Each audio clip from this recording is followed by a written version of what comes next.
કંકણવાળા કોણ છે અને નુપુરવાળા કોણ છે? અહીંયા બે જણા છે, એક રામજી અને એક લક્ષ્મણજી. સીતા માતા જ્યારે રાવણ અપહરણ કરીને લઈ જતો હતો ત્યારે સીતા માતા પહાડ ઉપર વાંદરાઓને બેઠા જોયા કે તે પોતાના અંગના આભૂષણો ત્યાંથી નીચે ફેંકે છે. ત્યાં બાજુ રામજી આવે ને તો આપજો અને નિશાન બતાવજો. ભગવાન શોધતા શોધતા સુગ્રીવ પાસે ગયા. સુગ્રીવ સાથે મિત્રતા થઈ. ભગવાન કહે છે, મહારાજ એક વખત મંત્રી સાથે હું અહીંયા બેઠેલો અને સીતાજી આકાશ માર્ગથી વિલાપ કરતા જતા હતા અને એમાં થોડા દાગીના એમને મારા ઉપર ફેંકેલા. તો દાગીના બતાવો. ભગવાનને બતાવો તો કાનના આપણે શું કહીએ બુટી, ઝુમર બુટી, અમુક તો સાપ જેવા બનાવેલા વિચારેલા સાપ જેવા અનેક પ્રકારના હોય છે.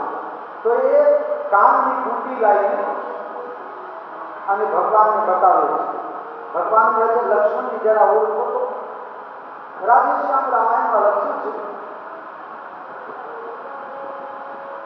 ભગવાનના પદ પકડીને અને લક્ષ્મણજી રડી પડે.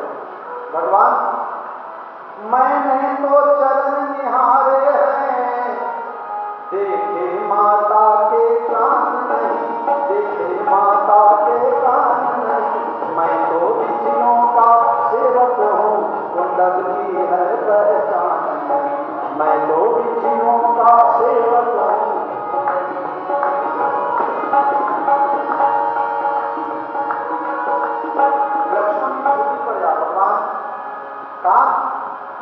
જ્યારે જ્યારે માતાજીની પૂજા કરું ત્યારે મેં પગ જોયા છે. કદાચ નુપુર હોત તો હું ઓળખી બતાવું, પણ કુંડલ કોઈ દિવસ માતાજીના સામે મેં જોયા છે તો હું કઈ રીતે આ કુંડલ ઓળખી શકું? પહેલાના સમયમાં ભાભી એટલે કે મા સમાન ગણાવે, મા ગણાવે, બીજી મા એટલે ભાભી. જો કોઈ દીકરાની મોટી બેન હોય, એને મમ્મી હોય અને એને ભાભી હોય તો સમજવાનું કે એ દીકરા બહુ ભાગ્યશાળી છે. ત્રણ દરેક જગ્યામાં જોયું છે. મોટી બેન હોય ને ભાઈ બહુ સાચવે, નાના ભાઈ મારે ગમે તે કેસ છે, આ કરે તે કરે, પણ ભાઈને જમાડે, ભાઈને રાજી રાખે, મારી જેમ લાવવું. લક્ષ્મણજી કહે છે, પ્રભુ મને માફ કરજો, માતાજીના કાનના દાગીના ઓળખવાની મારામાં તાકાત નથી. મેં કોઈ દિવસ માતાજીનું મોઢું નથી. આ છે ભારતના લક્ષ્મણ. અત્યારે તો ભાભીને લોકો મજાક મસ્તીના સાધન બનાવી દીધા. હું હમણાં મુઝફ્ફરપુર કથા કરવા જતો ને તમને બધાને ખ્યાલ છે, લાસ્ટ મંથ 13 થી 19 તો મારી સાથે 9મા ધોરણમાં ભણેલો મારો ભાઈબંધ ત્યાં જ એ સિટીમાં જ રહેતો. મને બહુ ખ્યાલ નહીં હોય તો એનો ફોન આવ્યો. અમે ગયા ને ત્યાં 1-2 દિવસ પહેલા તો મારા ઘરે આવવાનું છે. ત્યારે ભાભી બોલી, એ મારે સાથે ક્લાસ નથી અમે, પણ મારાથી 2 મહિના એ હતો. એટલે મોટા ભાઈ સીધી આવે તો ભાભી જોડે વાત કરે, તારા ભાભી વાત કરવા માંડ્યો છે. મને કહે કે અહીંયા છે ને બહુ ઠંડી પડે છે કે હૃદય બધે લઈને આવો. એટલે મતલબ ઊંધું, બહુ ગરમી પડે છે અને તમે એસીમાં રહો છો તો અમારે ત્યાં એસી નથી, એટલે ઠંડી બહુ પડે છે તો હૃદય લઈને આવો. મેં કીધું કે ભાભી એટલે મા, તમે માતા સમાન છો. માતાની લાગણી એ હોય કે મારા પિતાને તકલીફ ના પડવી જોઈએ. એટલે તમારો પ્રેમ હશે ને તો હું આવીશ તો ગરમી ઠંડી થઈ જશે. મનુભાઈ હું ત્યાંથી એ સ્ટેશન ઉતર્યો, એ સ્ટેશનથી ગાડીમાં ત્યાં ઉતારા ઉપર ગયા અને ઉતારા ઉપર જ્યાં હું ગાડીમાંથી ઉતર્યો વરસાદ ચાલુ. અને વરસાદ ચાલુ અને એ ભાભીનો ફોન આવ્યો. અચ્છા વરસાદ લેકે આવ્યો હો? મેં કીધું કે ભાભી એ વરસાદ નથી પણ એ તમારા પ્રેમની વરસાદ છે, તમારા પ્રેમની ઠંડક મારા માટે છે. ભાભી એટલે માં, એની વાત્સલ્ય ભાવ. लक्ष्मण जी कहते मैंने तो चरण निहारे हैं,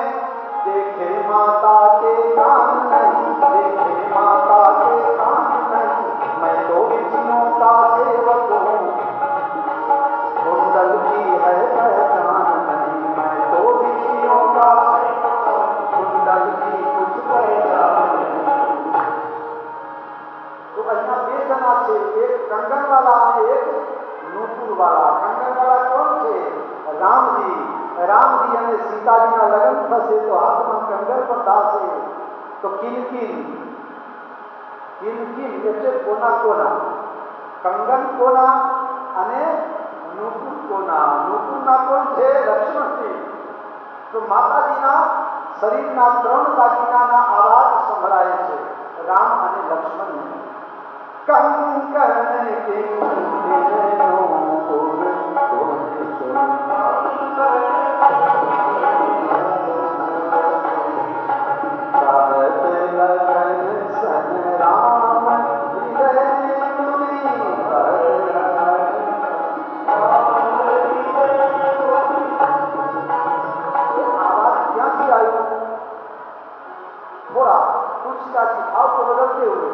राम जी को यहाँ भूत तोड़ने दिए मन के विचार करने दिए कि आवाज किसकी है तुलसीदास जी ढूंढने निकले वो कौन है जिसकी आवाज ब्रह्म के कान में पहुंचे ब्रह्म को विस्मित कर दे रे वो सामान्य नुपुर नहीं हो सकता है तुलसीदास जी बगीचा में शोधवा निकल्या અને એમને જોયું તેહી અવસર સીતા લહેરાઈ તેહી અવસર સીતા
गिरिजा पूजन माटे सीताजीनो रामायणમાં અને સીતાજીનો બગીચામાં પ્રથમ વખત પ્રવેશ થાય છે બોલો જનક કિશોરી કી જય મિથિલેશ નંદની કી જય सीता माता पधारे पूजा में देखो बगीचा में ढूंढते पहले भी लोग जाते हैं हमारे राम सीता भी गए लेकिन ईमानदारी से बताना आज जो बगीचा में जाते हैं और वो जो बगीचा में गए कितना फर्क है आज कोई ये न कह सके कि राम जी कैसे सता भगवान राम जी અને સીતાજી રામજી શા માટે ગયા છે બગીચામાં લેને પ્રસૂન ચલે દો લેને પ્રસૂન ચલે દો तुलसी અને ફૂલ એટલે પૂજા અને જાનકીજી શા માટે આયા છે गिरिजा पूजन गिरिजा गिरिजाની પૂજા માતાજીની પૂજા સીતાજીની સાથે અનેક સહેલીઓ છે એમાં એક બધા સ્નાન કરીને સરોવરમાં સ્નાન કરીને મંદિરમાં માતાજીની પૂજા કરવા ગયા પણ એક સખી એવી છે તેને પૂજા પૂજામાં મન લાગતું નથી કુદરતી સૌંદર્ય જોવા માટે બગીચામાં નીકળી અને ફરતા ફરતા પહોંચી ગઈ ત્યાં જે જગ્યા રામજી ફૂલ તુલસી ઝૂલતા હતા અને રામજીને જોઈને શુદ્ધ બુદ્ધ ભાન ભૂલી જેમ તેમ કરીને સીતાજી પાસે આવી ત્યાં બેનપણીઓ પૂછે છે કે અમે ના પાડીએ છીએ કે બહુ અંદર છે છાંટીને બગીચામાં જવાનું નહીં કેટલી જાતના ભૂતો ફરે છે તારું મગજ કેમ કામ થઈ ગયું છે કોઈએ કંઈ કરી દીધું છે કે કશું એવું જોવાઈ ગયું છે તને થયું છે શું તું તો મતીવાળી એટલે બુદ્ધિશાળી છે किसने तेरी मति मारी है किसने तेरी मति देखिए जो कवि लोग हैं शब्दों का इस तरह प्रयोग करते हैं जल्दी समझ में नहीं आता बड़ा सरल होता है लेकिन समझ में नहीं आता यहाँ ध्यान देना मति शब्द तीन अर्थ में आया किसने तेरी मति मति एक बुद्धि, किसने तेरी मति मारी है मति वाली मतलब बुद्धि वाली, क्यों मत वाली है मति वाली, क्यों मत वाली। लोग आने बेवकत मत वाली समझी जाएगी, एक मति वाली और फिर मत वाली। किसने तेरी मति मारी है मति वाली, क्यों मत वाली है मति वाली, क्यों मत वाली।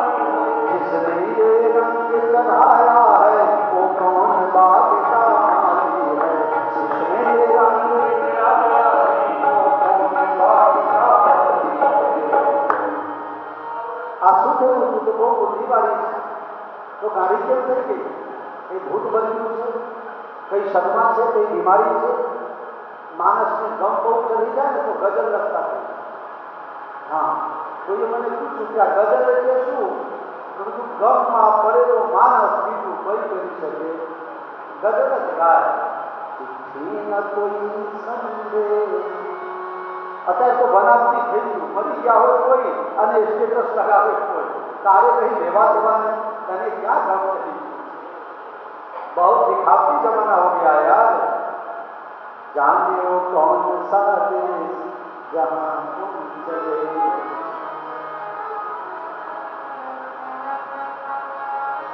अरे भाई आपने क्या कोई दिल में ठेस लगाई तो तुम्हें भगा दो जमो पर।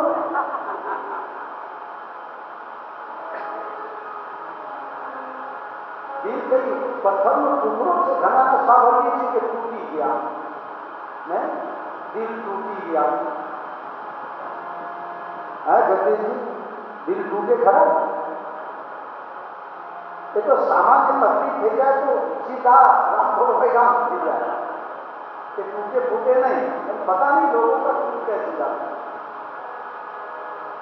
इस दुनिया में दिल लगाओगे तो दिल टूटना निश्चित है, और भगवान से प्रेम किया तो फिर परमात्मा का सानिध्य निश्चित।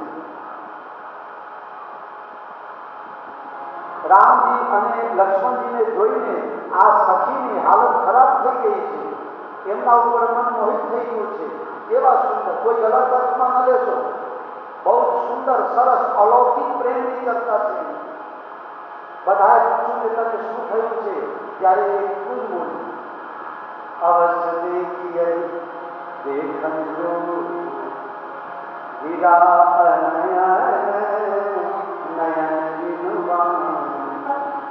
तब मैंने पूछो तो शू थयु? सखी कैसे कहूँ मुझको क्या हो गया है, मैं अपने बस में रही हूँ, मारा बस में छूट नहीं। बोले पर शू जोई गई कि हूँ जे जोईने આવી છું ને એ આટલું જ કહી શકાય કે આ દુનિયામાં બીજું કંઈ જોવા જેવું નથી, આ એક જ જોવા જેવું છે। અને વાત સાચી, ભગવાન સિવાય દુનિયામાં જે કંઈ પણ વસ્તુ દેખાય છે કોઈ સ્થાયી નથી। અવશ્ય દેખીએ લેખન જોવું, ચાલો બધા ભેગા થઈને આપણે જોવા જઈએ। સખી ચાલો ને જોવા જઈએ, સખી ચાલો જોવા। राम लखन बगिया में आए, राम लखन बगिया में आए, मेरे नैना को मन भाए,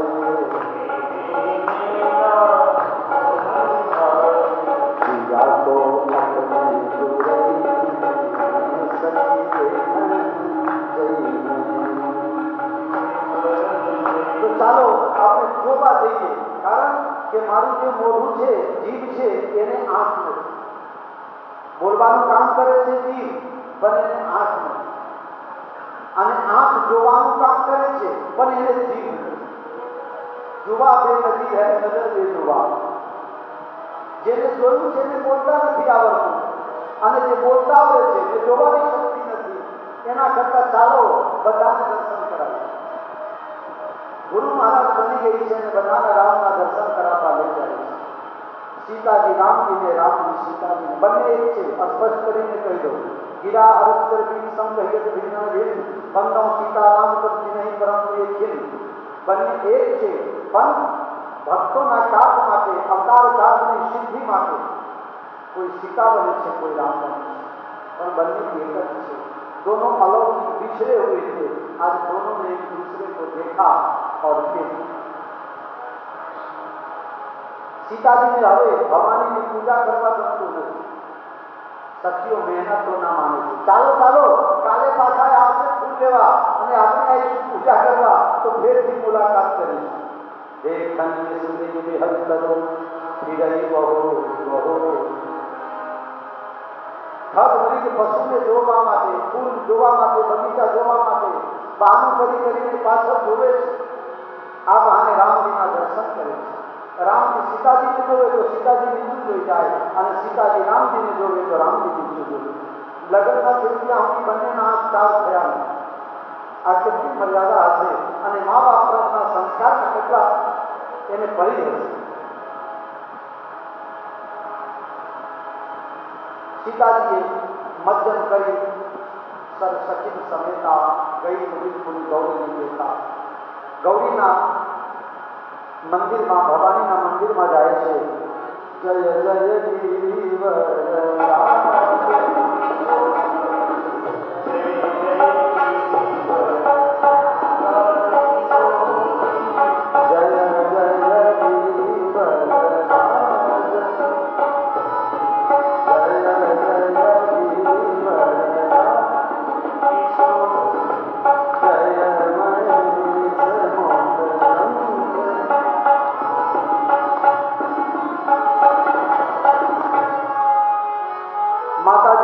સીતાજીએ સ્તુતિ કરી, હાર પહેરાયા, પૂજા કરી અને પૂજા કરીને જ્યાં દંડવત કરવા ગયા, પ્રણામ કરવા ગયા, ત્યાં માતા ભવાનીના ગળામાંથી હાર નીકળીને અને સીતા માતાને એ હાર ગળામાં પહેરાવી દે છે અને મૂર્તિ બોલે છે।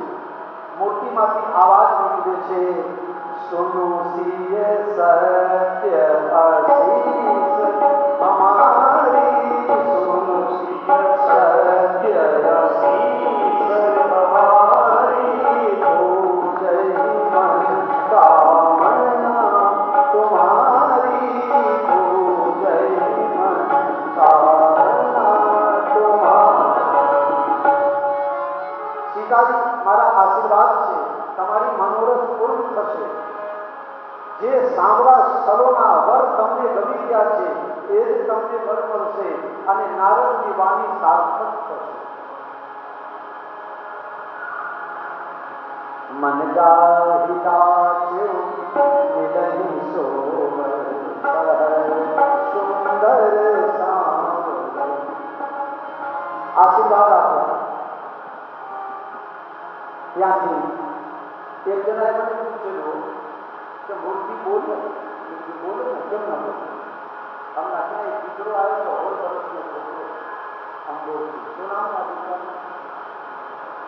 ક્યાં બોલે? બહાર બોલે? આ છોકરાએ મને મદન મોહન અને સવારે બહુ સુંદર સરસ વાર્તા મને છે કે મૂર્તિ બોલે છે, મૂર્તિ બોલે છે, મૂર્તિ પોતાની લાગણી વ્યક્ત કરે છે। તો કે મૂર્તિ બોલે ખરી ને કીધું બોલે। અત્યારે તો આપણે આપણા પડોશીએ બોલતા નથી તો મૂર્તિ હું બોલે? હે, આપણે પડોશીએ બોલતા નથી, આમ નીકળે જેમ કે ખાઈ જવાના આવે તો એ ક્યાંથી બોલે? सुनो सिय सत्य आशीष हमारी। મારા આશીર્વાદ છે તમારી ઈચ્છા પરિપૂર્ણ થાય। ઘરે આવીને પોતાની માતાને કહે છે પૂજામાં દેરી થઈ ગઈ, જે રાજકુમાર કાલે નગરમાં આવ્યા હતા એ બગીચામાં આવ્યા હતા, દર્શનમાં મોડું થયું। નિખલાસ ભાવની વાત કરે। ભગવાન રામજી તુલસી અને ફૂલ લઈને ગયા, ગુરુ મહારાજને આપી, ગુરુ મહારાજ પૂજા કરી, હે આશીર્વાદ આપો। સુખદ મનોરથ હો तुम्हारा,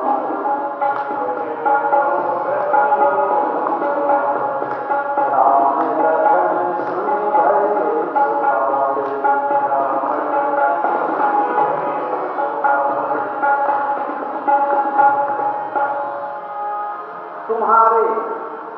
તમારા ન કહ્યું, તુમ્હારે બહુવચન છે.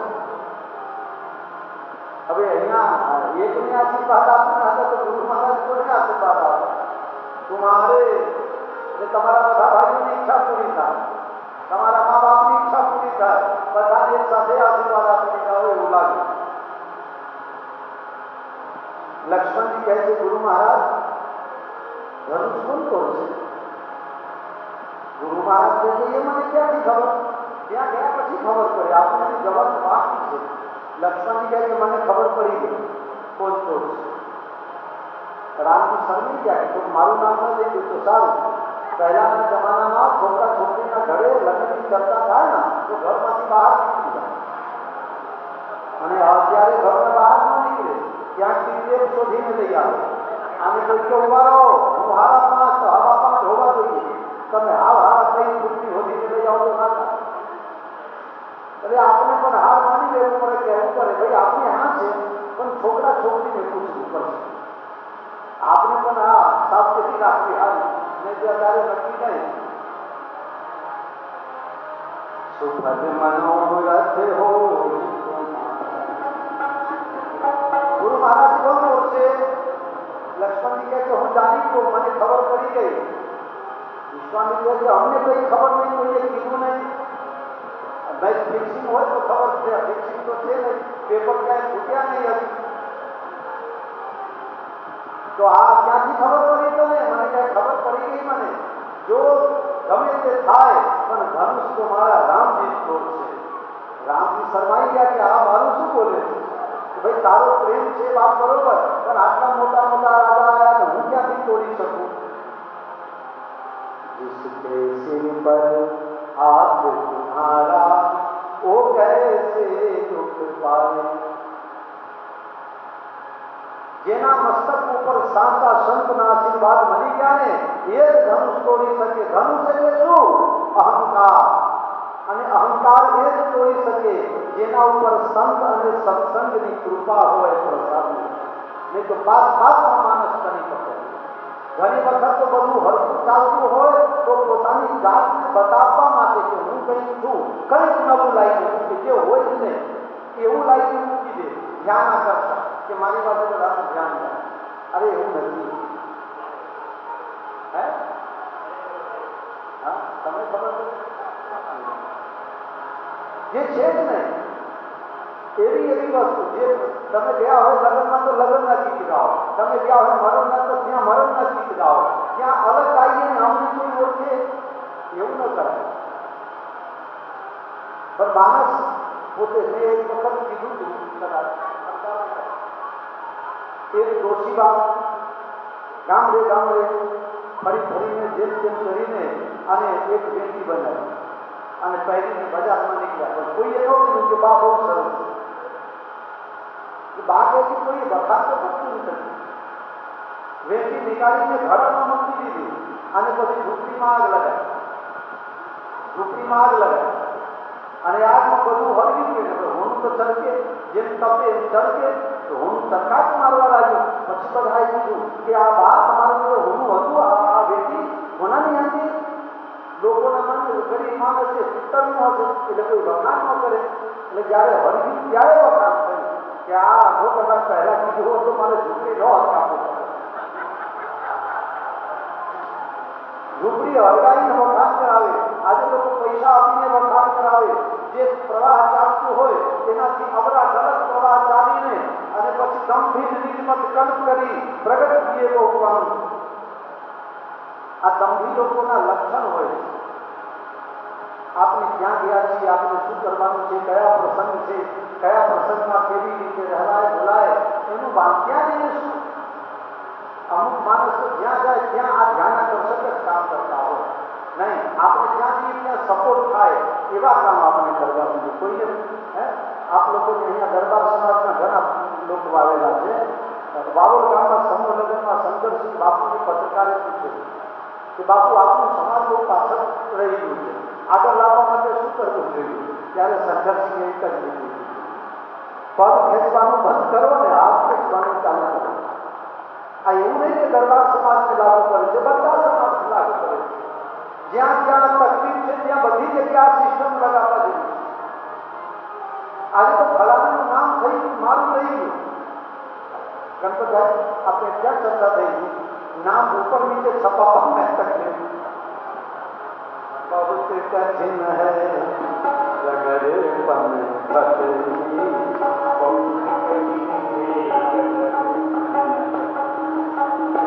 કરણસિંહ બાપુ તમને પણ ખ્યાલ છે ના આયા કે ના રહ્યા એમ સમજવાનું કે એના કરણમાં ના હોય. તમારા બેન હમણાં તાજા તાજા અનુભવ છે.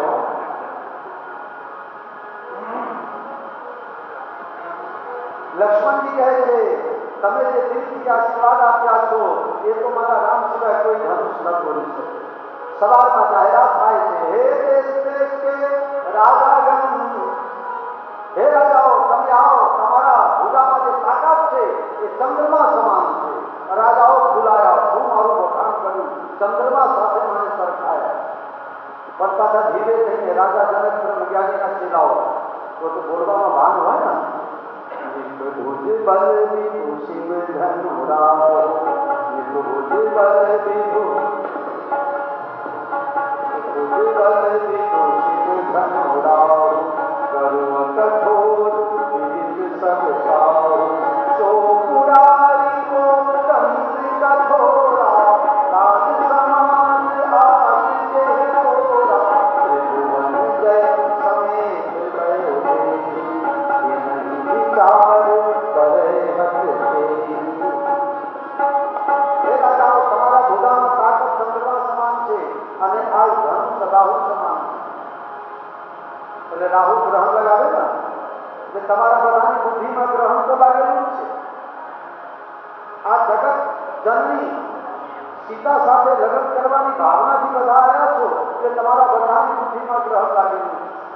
છતાં પણ જાહેરાત છે,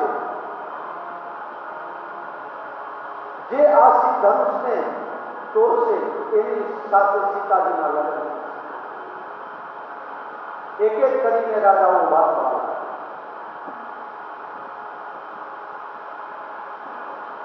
એક રાજા ઉભા થાય તો બીજા ગણેશજીની પ્રાર્થના કરે, ગણપતિ બાપા ચોખ્ખા ઘીના લાડવા ખવડાવીશ, આના સાથે બી પૂછવા જોઈએ. રાજાઓ ઉભા થાય, એક ઉભા થાય ત્યાં બીજા બાધા રાખે. અમારી તમારી હિંસા બુદ્ધિ હોય એવું નહીં લાગતું. એના હાથે ના મૂકવું જોઈએ. ગણેશજી તમને 10 કિલો ચોખ્ખા ઘીના લાવો. ગણેશજી કહે હા આ બરોબર છે. ત્યાં બીજા તોડવા જાય તો ત્રીજા કહે ગણેશજી તમે આટલા મોટા શરીર વાળા 10 કિલોના શું થાય? 15 કિલો આખો ડબ્બો એકદમ સાગર ઘી લાવી. કાલે તો રહોડામાં જઈને જોયા આ ઘી ચોખ્ખું ક્યાંથી લાવે? દરબાર કોણ હતા? ઘી ચોખ્ખા છે. હવે ચોખ્ખા ઘી હોય ને આટલા બધા પૈસા ખર્ચા હોય ચોખ્ખા ઘી ખાવાના હોય. દાદા ખાવા માટે થોડે બાબાજી બનવું જોઈએ. હે કોઈ કામ નહીં, કોઈ ધંધા નહીં, કોઈ આગળ પાછળની ચિંતા નહીં. તમે ખાઓ પીઓ યાવત દીધે ઘૃતમ પીવે.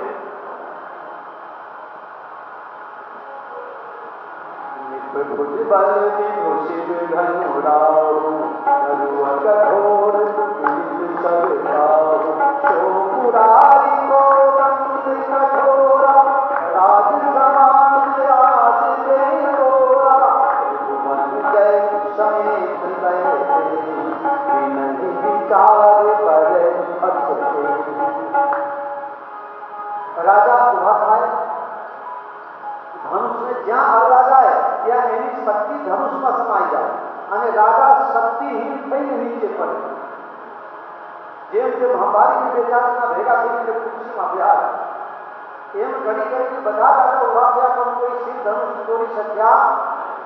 સહસ દસ એક બારા, લગય ઉઠાવન કરઈ ન તારા, જગન શંભો સરાસન કૈસે, કામી વચન સતી મન જૈસે.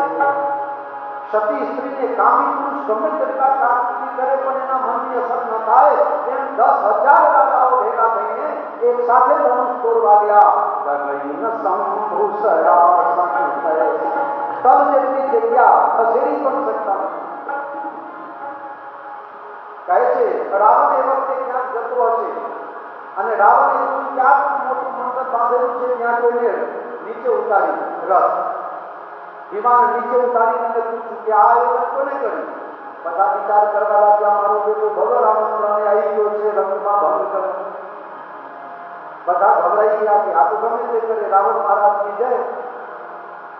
વિચાર કરવા લાગ્યા કે આને જવાબ કોને આપ્યો? મહારાજ બોલાયા, કહો જય જનક ધનુષ કી તોડા. હે જનક મહારાજ, બોલો આ ધનુષ જગનું આયોજન કોને કર્યું છે? જનકજી કે આયોજન તો મેં જ કર્યું છે મહારાજ. તો આયોજન કર્યું તો મને આમંત્રણ ન અપાય? મને આમંત્રણ આપવું જોઈએ ને કે મહારાજ તમને આમંત્રણ ન આપ્યું બને? મારું કામ છે લિસ્ટ આપી દેવાનું, પછી આમંત્રણ મોકલવાનું કામ અમારા ભૂમિનું છે. અમારું મેનેજરમાં આપવાનું વાણિયાને પહેલાથી ખબર, અને આપણે તો જ્યારે હલવાઈ જઈએ ને પછી ખબર પડે કે આ ન કર્યો હોત તો સારું હોત. અને વાણિયાની બુદ્ધિ એટલે બહુ જબરદસ્ત. એક વાણિયાએ હરસિદ્ધિ માતાની વાદા રાખેલી દર્શન કે મારા એક છોકરો થાય તો હરસિદ્ધિ માતાના દર્શન કરવા જઈએ, આખા ઘર અને પરિવારને કુટુંબને લઈ જઈએ. વિચાર કરો, વાણિયા વિચાર તો બહુ કરે. વિચાર કરો, લક્ઝરી કરીશું તો ભાડું વધારે થશે અને પોતપોતાના ગાડી લઈ જઈશું તો બહુ વધારે નુકસાન કરશે. એના કરતાં એક કામ કરો, મેગા ડોર કરી અને મેગા ડોરમાં બધાને બિહારી દઈએ પાછળ. હવે તે મેગા ડોર કરવા દો, એ મેગા ડોર વાળો માથા રાખવાનો છે. અને જઈને મેનેજરે જઈને નક્કી કરી આવ્યા 600 રૂપિયા. વાણિયાને કીધું કે 600 રૂપિયા કઈ વાત ના તો ભરાય નહીં, એટલે પેલો માથા ભાવે વાણિયાને વઢી નાખ્યું. વાણિયા ડાયરેક્ટ ના ન પાડે. વાણિયાએ કીધું કે સારું ગાડી આપવા તો ગાડી લાવ્યા. બધા બેસી જવાઓ, બધા બેસી જવાઓ. વાણિયાએ બધાને બેહાડી દીધા. પછી ડ્રાઈવરને કહે કે પાછળ આપો છો. એ દિવસે ડ્રાઈવર નહીં હોય, પેલો પોતે આવ્યો માથા ભાવે પાછળ આપો છો, પાછળ આપવા દો. એના મને કે પાછું કંઈ ભરવાનું હશે, આપવા દો, હજી આપવા દો. એમ કરતા કરતા 500 મીટર પાછા લઈ જવાના. પછી ડ્રાઈવરે કીધું કે આ 500 મીટર પાછા લાયા, હજી કેટલું જવાનું છે? કે ઠેક સુધી. કેમ ઠેક સુધી? કે ઊંધા પગે જવાની બાધા દીધી. પેલો કહેતો તો આટલામાં ન પોહાય, કે ન પોહાય તો જાઓ તમે. આને કહેવાય કામ બોલો શિયાવર રામ મુનિ કહે હા મેં પત્રિકા લખી હતી, તમારું પહેલું નામ હતું. પહેલું નામ મનુભાઈ ઠરાવ કરવાનો હોય તો એકાદ બીજું ઉપર રહેવાનું છે. કોકી મરજન્સી આવી જાય તો મુનિ સાહેબ બતાવ્યું જો રાવણ મહારાજ સૌથી પહેલું નામ તમારું જ છે. તમારી પત્રિકા લખાઈ ગઈ. પત્રિકા આપવા કોને મોકલ્યા હતા? પોલીસ વાળાને બોલાયા. પોલીસ વાળા વિચાર કર્યો કે આ હું હલ કહી દઉં, આ વાણીઓ બચી ગયો ને હું હલવાયો. પોલીસ વાળાએ હોશિયાર. પોલીસ વાળા કહે રાવણ મહારાજ પત્રિકા લઈને હું આવતો હતો તમારાથી, પણ દરિયા કાંઠે બધા તમારા ગુણગાન કરતા હતા. દરિયા કહેતા હતા કે હું એ રાવણ મહારાજનું ઉચ્ચેરું. તો મેં કીધું કે ભાઈ દરિયા મહારાજ આ પત્રિકા રાખો, તમે રાવણ મહારાજને આપી દેજો. એમ કરીને હું દરિયામાં નાખીને આપતો રહ્યો. રાવણ કે મૂલમ દરિયામાં નાખો એ તો કાગળ ઓગળી જાય. કે હવે એ મને ખબર નહીં, તમારે દરિયાને પૂછવાનું. કઈ વાતો નહીં, આમંત્રણ છે તો હું હાથ સાફ કરી દઉં. તમકી ધરે મોઢું તમતમાઈને ઊભો થયો, કમરમાં ફેટ કાઢે છે, બાહ ઉપર મૂછો ઉપર તાવ ફેરે છે. આ ધનુષ પાસે ગયા. રાવણ તો જોઈને વિચારમાં પડી ગયો, ક્યાંથી હતું? મારાથી તો હરાય એમ નહીં. ધનુષ ઉપર લખેલું હતું એક પત્ની વ્રત પાલન કરવું હોય તો જ કરવું, નહીં તો મળીને ખાક થઈ જશે. રાવણ કહે છે આપણું કામ રાવણ પાન છુવા નહીં ચાવા આરે સકત રાવણ અડ્યા વગર જતો રહ્યો. વાના સુકાયો એ પણ અડ્યા વગર જતો રહ્યો. એક રામાયણમાં વર્ણન આવે કે રાવણ અડવા ગયો, ધનુષ તોડવા ગયો અને જ્યાં ધનુષને ઉપાડવા ગયો ત્યાં તો ધનુષ ભગવાનની શક્તિથી ભરપૂર ધનુષ રાવણના છાતી ઉપર ચડી જાય અને રાવણ પર ફરિયા મારતો ધોતિયા ખુલી ગયા ને મોઢામાંથી લોહી નામીતો થવા લાગી અને બૂમાબૂમ કરવા લાગ્યો. ત્યારે વિશ્વામિત્રજી કહે છે ઉઠ રામ भंजहु भव चापा अमेत हुतात जनक परिता।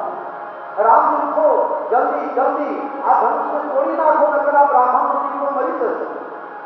उठहु राम भंजहु, देखो भगवान बैठे हैं नीचे, थोड़ा छोटा आसन है उनका, थोड़ा नीचा आसन है, और गुरु विश्वामित्र जी बैठे हुए हैं और अपने शिष्य भगवान परात्पर ब्रह्म परमात्मा के पीठ पर हाथ फेरते हुए आशीर्वाद दे रहे हैं। उठहु राम, आदेश संत भगवंत को ऑर्डर दे रहा है, उठहु राम, राम उठो, भंजहु भव चापा, हमें उठाओ नहीं, खेचो नहीं, तोड़ी ना, उठहु राम भंजहु भव चापा अमेत हुतात जनक परिता। जनक ना संताप ने दूर करो। सीता जी राम जी साમે જોવે છે ને પછી પૃથ્વી સામે જોવે છે। सीताजी राम सामे જોઈ ને પૃથ્વી સામે જોવે છે, મનોમન સારા કરે છે, રામ જલ્દી ધનુષ તોડી નાખો, નહીં તો હું પૃથ્વીમાં સમાઈ જઈશ। काबर साजब कृषि सुखाने, खेती બધું ઉગઈ જાય અને પછી વરસાદ પડે તો કયા કામ? काबर साजब कृषि सुखाने, समय बीते पुनि का पछताने। समय बीती જાય પછી પસ્તાવો કરવાથી કોઈ ફાયદો ફ્રી કામે છક્કા મારી દેવું પડે, બેકાર જોઈએ એ જ્યાં સુધી ન મળે ત્યાં સુધી મગજમાં અસર રહે, ઓહો હું ચૂકી ગયો, ફ્રી હિટના છક્કા મારી દેવા, ના તો પછી આવું થઈ જાય એક બે દાડામાં, તેમ છે ને ચૂકી ગયો ચૂકી ગયો। સમય બીતી ગયા પછી પસ્તાવાથી કંઈ ફાયદો થતો નથી। सीताजीની માતા, રામજી ધનુષ બાજુ જાય છે, सीताजीની માતા ચિંતા કરે છે, હે સખીઓ, હે મારા બેનપણીઓ, રાજાને કોઈ સમજાવો, મોટા મોટા રાજાઓ ન કરી શક્યા બે નાના છોકરા શું કરશે? અને ધનુષની જોડે રાવણજીનું એનું હાથ થશે તો અયોધ્યાને શું જવાબ આપી? ઉભા થાઓ, ત્યારે એમાં એક બ્રહ્મજ્ઞાની બેન છે, કહે છે રાણી આને તમે શું સમજો છો, તમને કેવા લાગે છે? કે મને એવું લાગે છે કે મારો જ દીકરો હોય। તો જેને દીકરા તમે માનો ને, તમારા જે દીકરા હોય ને એ 80 વર્ષના થાય ને તો એ તમને નાના જ લાગે। ને કરણસિંહ કીધું હતું ને ત્યાં કથામાં, 85-90 વર્ષના ડોશીબા 60 વર્ષનો દીકરો, એનો દીકરો 40 વર્ષનો, એનો દીકરો 18-20 વર્ષનો, એને લાય છે એ બાઈક ફેરવે, પણ 85 વર્ષના બા 60 વર્ષનો દીકરો બાઈક પર લેવા જાય ને કે બેટા તને ઓછું ફાવે છે હો, હજુ ધીમું, અલે મારા દીકરાનો દીકરો લાયસન્સ આવે છે। આ માની મમતા, મા બાપ વાત્સલ્ય ભાવ। તો ભગવાન રામજી પોતાના સગા સંબંધી દીકરા જેવા લાગે છે, એટલે સુનયના માતાને એમ થાય છે કે કદાચ આને કંઈ થઈ જશે। ત્યારે બેન સમજાવે છે બ્રહ્મજ્ઞાનીને, બેન સવારમાં સૂરજ ભગવાન ઉદય પામે તો કેટલી પહોળાઈ હોય, પહોળાઈ કેટલી હોય આપણું ઉદયતાસુ ત્રિભુવન તમધારા, એ આટલો મોટો કોળો ઉગે અને ત્રણે લોકના અંધકારને દૂર કરે, એ ભગવાન ભાસ્કરને નાનો ન બન્યો। 100 ગ્રામ લોખંડનો આંકુશ બને અને હાથી 1000 ક્વિન્ટલના હાથી અને એના ખભા ઉપર જ્યાં આંકુશ મારે સાત તમારે દેશ હાથી બેસી જાય, એ આંકુશને નાનું ન બન્યું। અગસ્ત્યનો જન્મ થયો ઘડામાંથી, મટકામાંથી, અને એ 3 સમુદ્રના પાણી, 7 સમુદ્રના પાણી 3 ખોભામાં લઈને હર હર મહાદેવ કરીને પી ગયા। એ અગસ્ત્ય મુનિને નાનો કરીને ન કરનાર, મંત્રના નતો હોય 3 અક્ષર 5 અક્ષર 6 અક્ષર 7 અક્ષર 11 12 24 અક્ષરના, પણ એનો જે વાંચે, એનો જે અભ્યાસ કરે તો મોટા મોટા દેવતાઓ પણ વશમાં આવી જાય। એ મંત્રને નાનો કરીને ન કરે।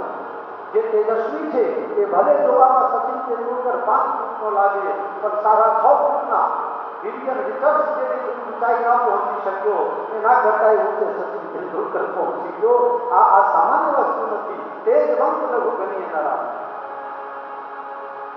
આ જરૂર ધનુષ તોડશે, તમે ધીરજ ધારણ કરો। सीताजी કહે છે ગણનંદન નાયક બલદાયક દેવા, આજ લગી कीने तू सेवा। हे वरदायी माता, हे गणेश जी महाराज, તમે મારી ઉપર કૃપા કરો।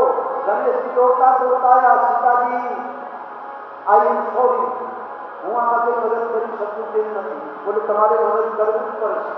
અત્યાર સુધી અમે ગમે તેટલા ચાર ચોપડિયા સૌથી પહેલા તમને બોલાવો. પ્રથમ પહેલા સ્વામી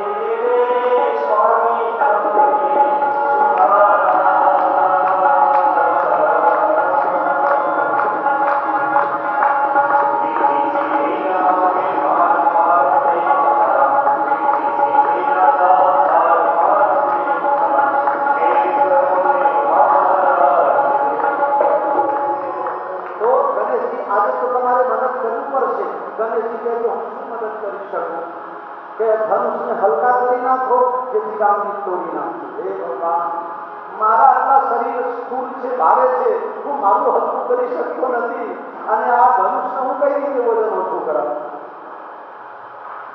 અપોલો હોસ્પિટલમાં એક ડોક્ટર હતા નિતિનભાઈ જૈન, હાર્ટના સ્પેશિયલ, અને લગભગ 40 ઓપરેશન એમના હાથે કરાયા. 40 ટોટલ 116 જણાના બાયપાસ મારા ઘરથી કરાવડાવ્યો. એક અને જૈન સાહેબ બહુ પ્રેમ ભાવ અને આત્મીયતા થઈ ગઈ. હું ફોન કર્યો એટલે બોલે સાહેબે શું કહે કે દર્દી ક્યાં સુધી આવ્યા છે? રસ્તામાં નથી, પણ સાહેબ થોડું તમારી જોડે વાત કરવી છે, આવી ગમત કરવા ફોન કર્યો. અરે દર્દી બાપુ ઓપરેશન હતું પણ થોડું ગમત કરવું છે મારે. આ આવી રીતે પ્રેમથી વાત કે સાહેબ થોડું ગમત કરવું છે. મને કહે શું? મેં કીધું કે તમારું નામ છે ને અમારા છોકરાઓએ ડૉક્ટર હાથી પાડેલા છે. તારક મહેતામાં નહીં આપતા ડૉક્ટર હાથી, એના કરતાં વિશાળ શરીર. હું સાહેબ બધાના હાથ ઓપરેશન કરો છો, તમારું એટલે કામ છે વજન ઓછું કરો. કે બાપુ દર 15 દાડે છે ને ચેકિંગ કરાવું છું. કે એટલે કામ એટલે કહીને ના આવું. કોઈ દાડે એસિડિટી વધી જાય ને તો એ નસ બંધ થઈ જાય. એટલે આ બધું ધ્યાન રાખવું છે. અને આનું એવું થયું કંઈક 4 મહિના પછી એવું થયું સાહેબને એસિડિટી ઉતરી ગઈ, હાઈ થઈ ગયા. સાહેબ 3 કલાકમાં ખલાસ થઈ. અને એટલા મોટા હાર્ટના સર્જન જાપાનમાં, જર્મનીમાં, ઇંગ્લેન્ડમાં, અમેરિકામાં એક ડિજિટલ ડોક્ટર કે સ્પેશિયાલિસ્ટ તરીકે બોલાવવામાં અને બતાવે.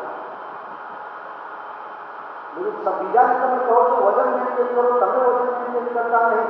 ગણેશજી કહે કે મારા જ મેન્ટેનમાં નથી તો હું ધનુષના વજનને કઈ રીતે મેન્ટેન કરું? સીતાજી કહે મને ખબર છે તમે મેન્ટેન કરો છો. કે કઈ રીતે? જ્યારે તમારી સવારી ગઈ ગણેશજી શાના ઉપર છે? ઉંદર. હા, તારા બાપાનો ઉંદર. હવે ઉંદર એની કેપેસિટી એવી હોય કે તમે હાથથી જે જોરથી દબાઈ દો તો ઉંદરની ફરી ન. હવે એના ઉપર ગણેશજી કે શું દશા? તરત ને તરત એ પાપડ બની જાય કે નહીં?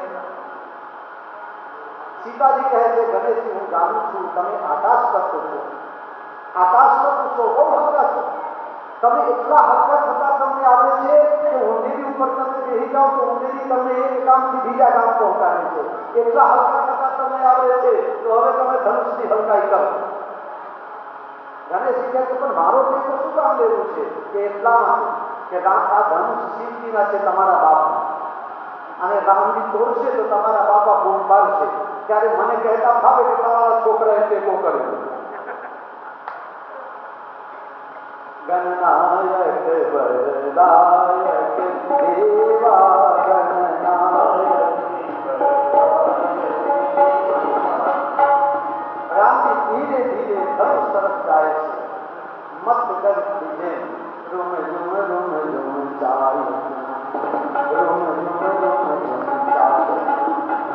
जिस मतवाली चाल से भगवान जा रहे हैं, कुंदनलाल साइकिल में 1938 में गाया. रूम रूम रूम रूम चाल तुम्हारा, रूम रूम रूम चाल. रावत बलिहारी रूम चाल.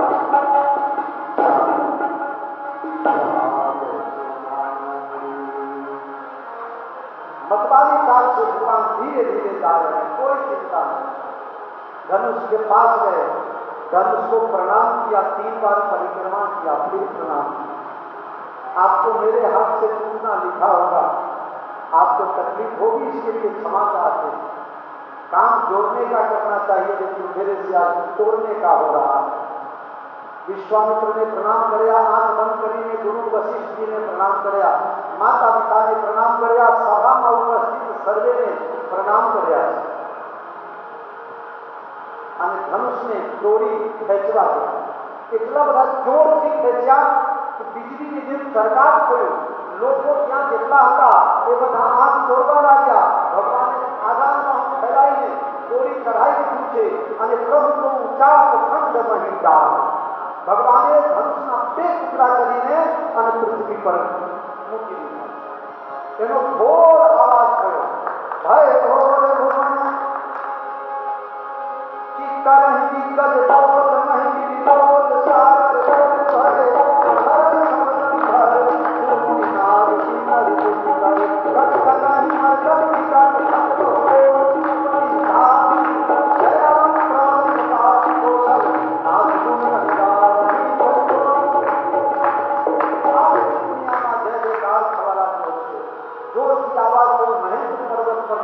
કરતા હતા.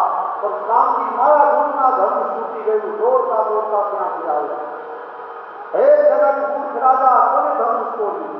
હવે કઈ રીતે કહે કે રામ લક્ષ્મણ? આખી સભામાં સન્નાટો છવાઈ જાય છે અને જેનાથી નતું તૂટ્યું ને એ લોકો બોલબોલ કરવા લાગ્યા. એટલે તો અમે તોડ્યા ને. અમને ખબર જ હતી કે પરશુરામજીને ગુરુજીના છે ધનુષ, આને તોડાય. અમે જોઈને પાછા ન વળ્યા. મારા બેઠા પૂછતા નહીં ત્યારે એટલે નહીં તોડ્યા. મહારાજ દંડવત પ્રણામ, હું ફલાણા રાજાના દીકરાનો દીકરો. અને પરશુરામજી કહેતા એક બાજુ કહે અમારો વાંક નહીં, અમારા ઉપર પૂછે. કોઈ જ્યારે ન બોલ્યું ત્યારે રામજી બોલ્યા, સુના નાથ જે શિવ ધન તોડા. જેને શિવ ધન તોડ્યા ને તમારો કોઈ સેવક બહુ જીવાતોડી થઈ છે. લક્ષ્મણ થોડા ઉગ્રતામાં વધારો કર્યો છે. વિષ્ણુના પણ ધનુષ રામજીને અર્પણ કરીને અને પરશુરામજી તપ કરવા ગયા. જનકજી ખૂબ ખુશ થયા અને આખા રાજ્યમાં જય જયકાર થવા લાગ્યો. બોલો રામચંદ્ર ભગવાન કી જય. સીતાજી હાથમાં જયમાલા લઈને આવે છે અને રામજીને પહેરાવે છે. જય જયકાર થાય છે. એક પત્રકાર બોલતા બોલતા ગયા ધનુષને પૂછે છે, તૂટી ગયો પછી તને કેવો ફિલિંગ થાય છે? જે માણસ તૂટી જાય ને બધા એને બધા પૂછવા જાય, તમને શું થયું? ગંભીરતાથી સાંભળી લે અને આખા ગામમાં જઈને ભીડ હોરાવી. હે તમને ખબર પડી ફલાણું તો તૂટી, ફલાણાનું તો આમ થઈ ગયું, મને ખબર જ હતી. धनुष को पूछा किसी पत्रकार ने, तुम्हें टूटने के बाद कैसा फील हो रहा है? धनुष से राजी को व्यक्त કર્યો કે મને બહુ આનંદ થાય છે. તૂટવામાં દુઃખ તો થાય, પણ જો કદાચ મારા તૂટવાથી કોઈને ભેગું થવાનું થતું હોય ને તો એવા તૂટવા હું પ્રયત્ન કરીશ. મેં તૂટતા નહીં તો સીતારામ તૂટતા નહીં. મારા તૂટવાથી સીતારામ જોડાઈ ગયા હોય તો મને તૂટવાનું પસંદ છે. અને આજે દુનિયામાં લોકો એવા છે તોડવા માટે જીવે છે, તૂટવા માટે. વિશ્વામિત્રને પૂછવામાં આવ્યું, ગુરુ મહારાજ હવે શું કરવું છે? ગુરુ મહારાજ કહે કે હવે ક્યાં કશું કરવાનું છે? તૂટત હિ ધન ભયો વિવાહ. ધનુષ તૂટતા સાથે પ્રતિજ્ઞા પ્રમાણે લગ્ન થઈ ચૂકવા. અરે તોડ દિયા રે રામ સિંહ રે ધનિયા, તોડ દિયા રે રામ સિંહ રે.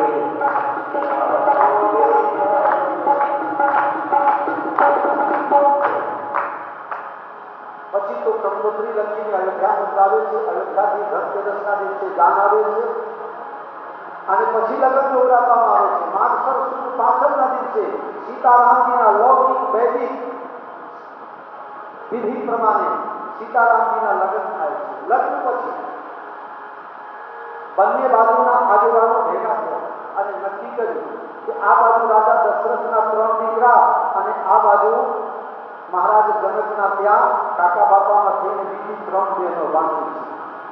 બધાની સહમતિ થઈ અને 4-4ના લગ્ન એક જ મંડપમાં પહેલી વખત દુનિયામાં સમૂહ લગ્નનું આયોજન જનકપુરમાં થયું. 4-4ના લગ્ન થયા છે. અર્થ, ધર્મ, કામ અને મોક્ષ માનવ શરીર ધારણ કરીને અને ઉપસ્થિત થયા છે. વસંત પંચમીનો દિવસ છે આજે. રાજા જનક બારંબાર દશરથની વિનંતી કરે છે અને બસંત પંચમીના દિવસે સીતાજીને વિદાયની કથા હું કહેતો નથી. મારા ભાવથી સીતાજી હંમેશા જનકપુરમાં છે. આ સંતોનો ભાવ છે. તો આવી રીતે શ્રી સીતારામજીના લગ્ન થયા છે. બધા ભગવાન પાસે પ્રાર્થના કરે છે, મારા દીન દયાલો સીતારામ દયાળી કરજો. મારા દીન દયાલો સીતારામ દયાળી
કરજો.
सीता